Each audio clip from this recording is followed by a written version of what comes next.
Ouais, salut à tous. Alors, je voulais vous parler donc de trois éléments fondamentaux pour moi que je trouve qu'on ne parle pas assez en bushcraft ou survie, etc.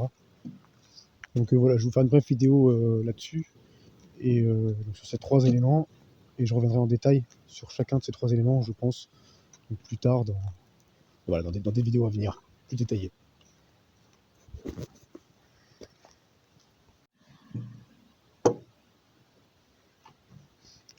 Donc déjà, la première chose, bah, c'est les chaussures.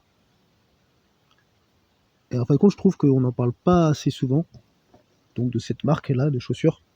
Donc ce sont les Salomon. Moi, tout ce que je vais vous dire là, c'est des choses qui ont été éprouvées dans ma vie, que j'ai vécu. C'est du vécu. Donc je rappelle, hein, moi, c'est de par mes années de recherche et d'investigation, de par des grosses galères, toujours, hein, que je vous parle. Et donc les Salomon, il faut savoir que j'ai vécu moi à une époque avec un vétéran en fait des forces spéciales, GIGN, forces spéciales, etc. Et donc lui, c'était les chaussures qu'il utilisait tous les jours, tout le temps. Bon, alors, peut-être pas exactement celles-ci, parce que celles-ci, elles sont récentes. Mais ma femme, c'est pareil, elle a également des Salomon. Et c'est vraiment reconnu. Ça, il faut savoir que c'est waterproof. Là, je les ai choisis en noir, moi. En noir avec des bandes comme ça, un peu argentées. Pour camoufler, moi, parfois, je mets dans les lacets, je cale des feuilles et tout. Voilà, bon, bref, c'est un truc que j'aime bien pour cacher le S aussi. Je mets des feuilles ou je mets de la boue. Mais celles-ci, elles sont vraiment imperméables. Et en fait, le talon, tout ça, et ça c'est très haut, très épais. C'est hyper dur. Elles sont vraiment très dures. Elles sont très costauds. Bon, alors, il faut mettre un peu le prix. Bon, je les ai payés à Decathlon à 130 €. Voilà. 100 140, je crois. 130 ou 140, je sais plus. Avec la réduction, je crois 130. Donc voilà, ça c'est la première chose. Investissez dans des bonnes chaussures et des chaussures qui vont vous faire à la fois, qui vont passer partout en fait, qui peuvent faire à la fois ville, travail et aussi donc randonnée. Là, vous voyez, je suis dans un parc naturel. C'est un site naturel. Voilà, je vous laisse deviner où. Et donc, deuxième élément, donc c'est le couteau. Donc en particulier, ça c'est un couteau dont on parle jamais. Donc c'est le douk-douk. Enfin, celui-là, c'est un des types de douk-douk. Donc c'est l'écureuil. Alors ce couteau-là, il faut savoir que c'est un couteau. Alors pas forcément dans cette version-là. Il en existe plusieurs formes. Celle-là, c'est une version très classique. C'est une version lame au carbone. Donc qu'on appelle ça émouture plate, un peu comme les opinels. Hein.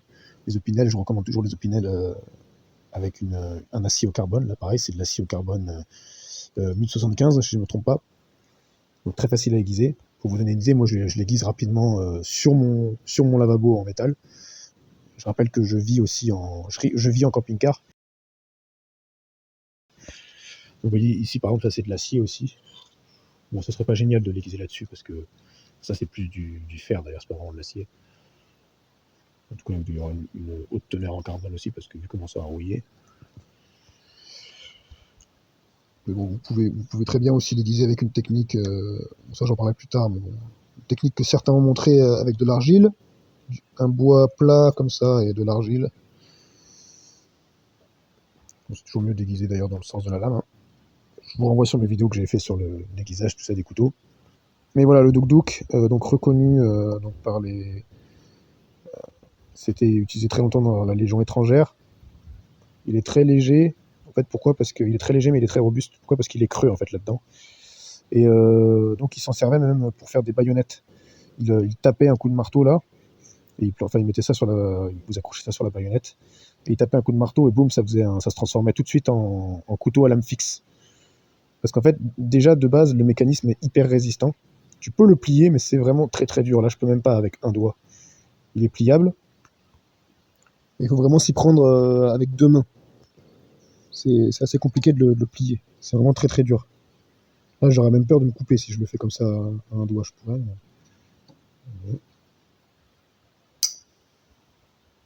Vous entendez le bruit que ça fait?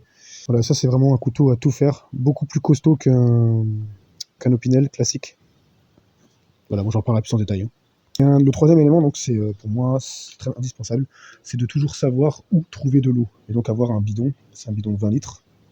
C'est pareil, personne n'en parle, mais savoir où trouver de l'eau et savoir reconnaître aussi, là-bas il y a un ruisseau, reconnaître tout de suite si de l'eau est potable ou non, et ou comment filtrer son eau, pour moi c'est vraiment la base de la base.